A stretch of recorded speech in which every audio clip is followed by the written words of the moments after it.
Inilah keberanian percaya kita kepadanya, ada keberanian percaya kita bahwa Tuhan mengabulkan doa kita jikalau kita meminta sesuatu kepadanya cocok sama kehendaknya.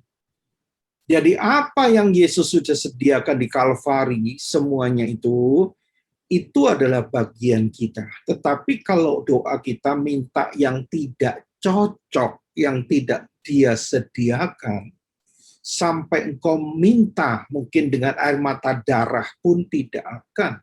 Karena itu Tuhan nggak sediakan itu. Nah, salah satunya engkau ingin kepunyaan orang lain dengan cara-cara yang tidak sah, tidak benar.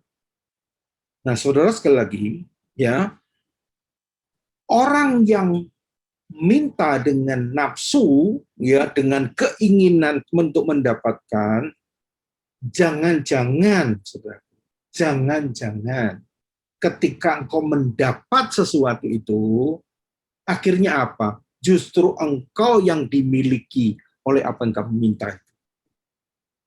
Maksud saya begini, kalau engkau bernafsu untuk mendapatkan kekayaan, maka ketika engkau mendapatkan kekayaan itu akan memiliki saudara, bukan saudara yang memiliki kekayaan itu. Nah, itu yang Tuhan nggak mau, saudara. Makanya orang muda yang kaya itu, ya, dia datang sama Tuhan dan mau beli daripada keselamatan. Tuhan, hidup kekal, apa yang harus aku buat supaya memperoleh hidup kekal? Akhirnya Tuhan katakan ini ya. Wah, Tuhan itu gak langsung sikat, saudaraku. Dia ikuti. Menurut kamu apa? Lakukan ini, kasihi sesamamu dan sebagainya. Semua sudah kulakukan Tuhan. Apalagi yang kurang. Bayangin, saudaraku. Hebat nggak? Ya. Jadi sama seperti dia mengasihi dirinya sendiri. Nah, ini berat loh. Berat, saudaraku. Dia berani ngomong sama Tuhan, semua sudah kulakukan, dan dia ngomong mengasihi sesamaku seperti yang, berarti apa? Kalau saudara tidur di AC, ya, kamar yang AC, maka saudara, pembantu saudara juga harus kamarnya sama dengan saudara dong. Betul? Kalau orang-orang miskin itu tidak pernah makan McDonald, ya, hamburger dan sebagainya, saudara hobinya di itu. Nah, kalau engkau mengasihi sesama seperti ini, layak.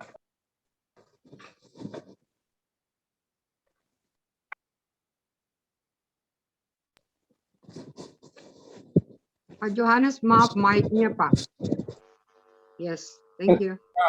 Ketika, saudaraku, ketika dia mengatakan bahwa dia mengasihi sesamaku seperti diriku sendiri, langsung buat tembak apa? Kalau jual hartamu, supaya mereka juga bisa mengalami, merasakan yang kamu rasakan. Orang ini apa? Sedihlah hatinya, ya, dan dia pergi meninggalkan Yesus sebab hartanya banyak. Artinya apa? Orang ini bukan memiliki harta, sudah hartanya sudah. Berapa banyak orang dimiliki hartanya, tapi dia nggak memiliki hartanya. Nah, ciri manusia akhir zaman dua. Hari-hari terakhir akan terjadi dua hal. Manusia mencintai dirinya sendiri, egois, I, me, and myself. Yang kedua, orang ini akan menjadi hamba uang. Jangan sampai ini terjadi dalam hidup saudara. Dua ciri yang membuat kekacauan ini. Mencintai dirinya sendiri dan jadi hamba uang. Saudara kasih dalam Yesus Kristus, hati-hati dengan ketamakan dan keserakahan ini, nantinya saudara akan ke situ, makanya Tuhan katakan barang siapa menginginkan. Artinya apa, saudara? Bernafsu, Maka saudaraku, ini berbahaya karena ketika engkau terima itu, langsung engkau dimiliki. Bukan kita yang memiliki. Nah, ini yang berbahaya. Saudara, tidak salah kita meminta kepada Tuhan kekayaan, sepanjang kau punya motivasi benar, sumbernya. Ya, siapa sumber kita? Yohanes 1. Ada suara, mohon di mute itu suara-suara. Saudara, Yohanes 1 ayat 3 itulah sumber kita. Segala sesuatu dijadikan oleh Dia, dan tanpa Dia tidak ada sesuatu pun yang telah jadi dari segala yang telah dijadikan. Nah, saudara jelas? Ya, sumbernya. Segala sesuatu dijadikan oleh Dia dan tidak ada sesuatu yang jadi tanpa Dia. Itulah sumbernya. Dan ketika engkau datang ke situ, bukan kepada diri sendiri atau kepada manusia, terkutuklah orang yang mengandalkan dirinya sendiri dan mengandalkan manusia. Diberkati orang yang datang dan mengandalkan Tuhan. Ya, dikatakan jelas dalam Yeremia 17:5 dan 7. Saudara jelas, hati-hati saudaraku. Ya, bukan Tuhan nggak ingin kita memegang uang, memegang kekayaan, tetapi Tuhan persiapkan baik-baik setiap perkara kecil, maka akan diberikan tanggung jawab lebih besar. Karena uang sangat berbahaya, Tuhan katakan apa? Musuhnya Tuhan itu adalah mamon. Dalam arti kata, bukan musuh apa, saudara. Kecil, tapi dia punya pengaruh yang sangat-sangat besar. Gara-gara mamon, orang meninggalkan Tuhan. Jadi musuhnya Tuhan bukan iblis. Iblis sudah keok, saudara. Sudah keok dia. Tetapi mamon. Ya, berapa banyak. Orang kaya, semakin kaya, akhirnya dia butuh Tuhan lagi. Gua nggak butuh Tuhan lagi. Gua bisa. Semuanya bisa diselesaikan dengan uang. Berbahaya, saudara. Ya, berbahaya banget. Ya, supaya kita mengerti dalam hal itu. Nah, saudara, yang Tuhan katakan begini, saudara. Hati-hati kepada 3 hal. Ada 3 musuh orang sombong. Yeremia 9, 23, 24. Yeremia 9, 23, 24. Ini Beginilah firman Tuhan. Janganlah orang bijaksana bermegah karena kebijaksanaannya. Janganlah orang kuat bermegah karena kekuatannya. Janganlah orang kaya bermegah karena kekayaannya. Tapi siapa itu? Stop dulu. Jadi ada 3 resep sombong. Yang pertama, orang pintar, orang bijaksana. Jangan kamu bermegah karena kepintaranmu. Yang kedua, karena kekuatanmu. Wah, temanku pejabat, temanmu ini orang kuat dan semuanya. Ya, saudaraku, kedua, kekuatan jabatan, kedudukan dia. Yang ketiga apa? Kekayaan.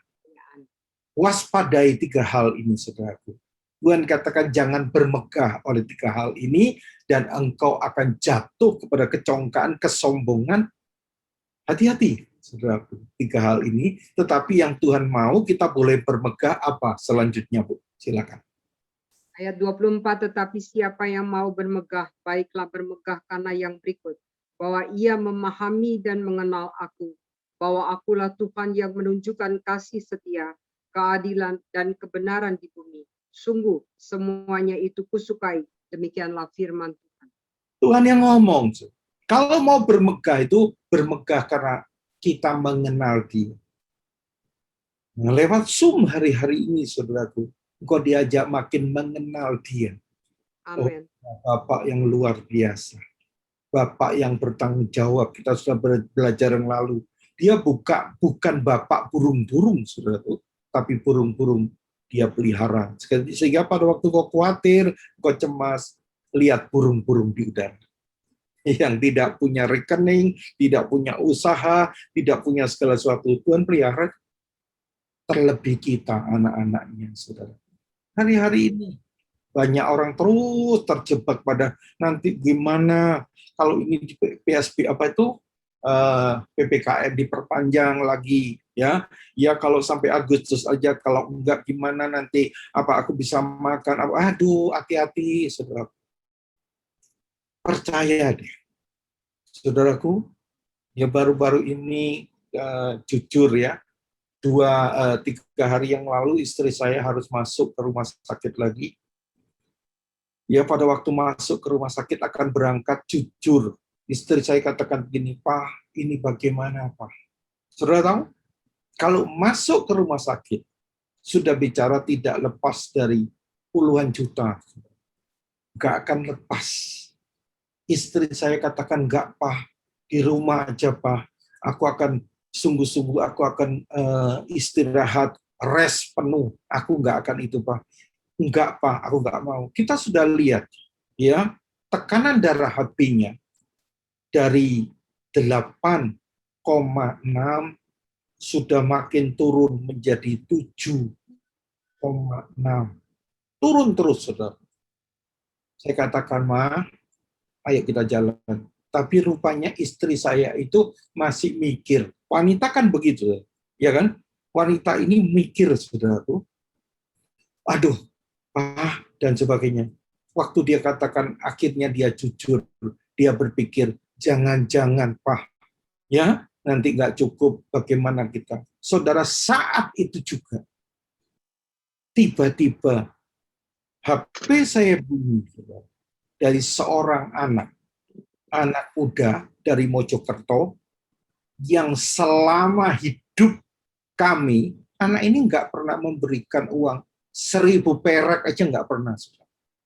Dia bisa mentransfer 20 juta. Ini kesaksian. Kengkling masuk 20 juta. Saya kaget. Kenapa ini terjadi seperti itu? Langsung saya tunjukkan sama istri saya, Mah, lihat Mah. Saudara, di situ istri saya katakan, ya aku mau masuk ke rumah sakit mal. Saudara, ini kenyataan, saudaraku. Kadang-kadang kita ini tetap diuji, kita dicobai dengan sesuatu, ya kadang-kadang, Pak, gimana Pak? Tapi setelah istri saya seperti itu langsung, saudaraku, tanpa ada waktu jeda terlalu lama, saya tunjukkan, Ma, hah? Masa anak ini bisa transfer segitu? Dia bukan orang kaya, saudaraku. Dia anak Manado, ada di Mojokerto. Jadi dokter dia di sana. Saya kaget, saya katakan, aduh kenapa kamu sampai begitu? Dia katakan, enggak, aku tergerak seperti itu. Nah saya tahu, saudara. Sampai saya punya istilah begini, istilahnya enggak enak, saudara. Kita dikibulin Tuhan melulu, gitu. Bukan yang negatif, saudara. Saya enggak bisa prediksi, saudara. Ya teman-teman ini, oh pasti orang kaya ini bisa bantu dan sebagainya. Enggak, itu enggak. Kadang-kadang yang sama sekali kita nggak memikirkan itu, bisa itu. Ya, itu saya alami sejak kira-kira 25 tahun yang lalu, saudaraku. Ya, kadang-kadang dalam posisi kami itu sedang kekurangan pada waktu itu. Nggak ada itu orang-orang yang ngasih sesuatu, tiba-tiba ada seorang kakek-kakek, nenek-nenek naik becak, saudaraku. Naik becak. Bawa apa? Bawa minyak, bawa beras, dan sebagainya. Dikirim ke rumah saya. Saya kata, kenapa kamu bawa ini? Iya, kebetulan sama anak saya dikasih orang, jadi double, nanti berasnya rusak. Buat apa kami cuma suami istri, orang tua ini makannya seberapa? Lu aneh-aneh kan? Saya nggak berpikir, saudara. Nggak berpikir. Maka dari itu kita belajar. Ya, seperti Elia suruh ke Sungai Kerit, ya sudahlah di Sungai Kerit. Setelah Sungai Keritnya jadi kering, suruh datang sama janda miskin. Duh, kenapa janda miskin? Tetapi saudaraku, ketika kita di situ, kita mengikuti di situ, penyediaan Tuhan itu tepat pada waktunya.